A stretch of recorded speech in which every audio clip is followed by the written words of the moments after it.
Bonjour à toutes et à tous, je vous retrouve aujourd'hui pour ce nouvel épisode de la pause Halo. Ce nouvel épisode parlera de l'histoire de Halo 2. L'histoire d'Halo 2 commence après les événements de Halo 1. Le jeu démarre en orbite autour de la Terre, à bord d'un des canons à accélération magnétique qui font partie des multiples défenses orbitales qui assurent la protection de la Terre.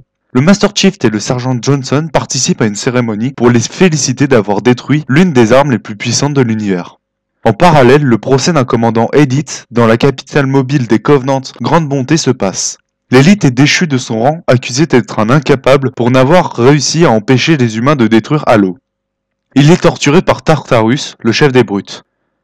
Une flotte Covenant apparaît en dehors du périmètre défensif de la Terre et débute l'invasion de la planète. Tandis que l'UNSC détruit une grande partie de la flotte, un croiseur avec à son bord un important membre de la hiérarchie de l'Alliance Covenant, le haut prophète du regret, attaque la ville de New Mombasa au Kenya. Le Major aide à nettoyer la ville des Covenants, tandis que le prophète tente de s'échapper en effectuant un saut spatial.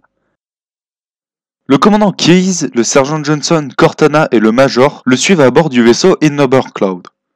L'équipe découvre une autre installation Halo. Réalisant le danger que représentait l'anneau, Keyes envoie le Major tuer le prophète du regret pendant qu'elle et le sergent recherchent l'index, la clé d'activation de l'installation. Pendant ce temps, les prophètes offrent la possibilité au commandant Covenant déchu de se racheter, en lui offrant le poste d'arbitre pour qu'il poursuive son combat pour l'Alliance. Durant sa première mission pour tuer des hérétiques, l'arbitre découvre 343 Gultis Sparky, désigné comme l'oracle par les Covenants, et le ramène à Grande Bonté.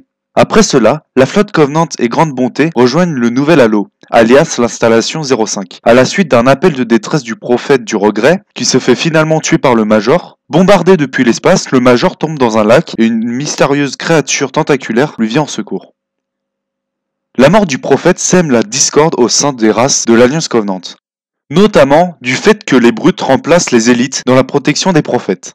L'arbitre est envoyé pour trouver et capturer l'index, John et Keyes, mais se retrouve confronté à Tartarus. Il relève à l'arbitre que les prophètes ont ordonné l'annihilation des élites. L'arbitre est sauvé par la créature tentaculaire et rencontre le Major dans les entrailles de l'installation. La créature, Gravemine ou Fossoyeur, est le chef des Flood. Il révèle à l'arbitre que le grand voyage détruirait les Flood, les humains et les Covenants. Il envoie l'arbitre et le Major à différents endroits pour stopper l'activation d'Halo. Le Major est téléporté dans Grande Bonté, où une guerre civile a éclaté au sein de l'Alliance Covenant. Le Innober Cloud se fracasse dans la cité. Cortana réalise alors que le Fossoyeur les a utilisés pour se répandre. Le parasite envahit la cité. Le prophète de la vérité ordonne à Tartarus d'emmener Keyes, John et Gultis Sparky à la salle de contrôle de Halo et activer l'anneau pendant que le Major suit le prophète qui est en train de quitter la cité à bord du vaisseau Forerunner. Cortana reste en arrière pour détruire Grande Bonté et Halo, si Tartarus réussit à activer l'anneau. L'arbitre est envoyé à la surface de Halo et il rejoint ses alliés pour attaquer les positions des brutes avec l'aide de Johnson. Il affronte Tartarus dans une salle de contrôle. Quand l'arbitre tente de convaincre Tartarus que le prophète les a tous trahis, Tartarus lance le procédé d'activation de l'anneau et une bataille s'ensuit. L'arbitre et John parviennent à tuer Tartarus, tandis que Miranda Keyes retira l'index.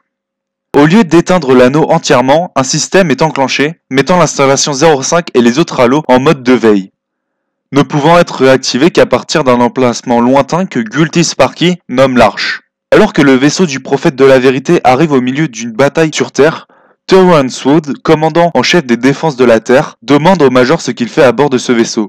Ce dernier lui répondit « Monsieur, je faisais un peu de ménage ». J'espère que ce troisième épisode de la pause Halo vous aura plu. La prochaine fois, j'aborderai le sujet de l'histoire de Halo 3. Sur ce, je vous dis au revoir.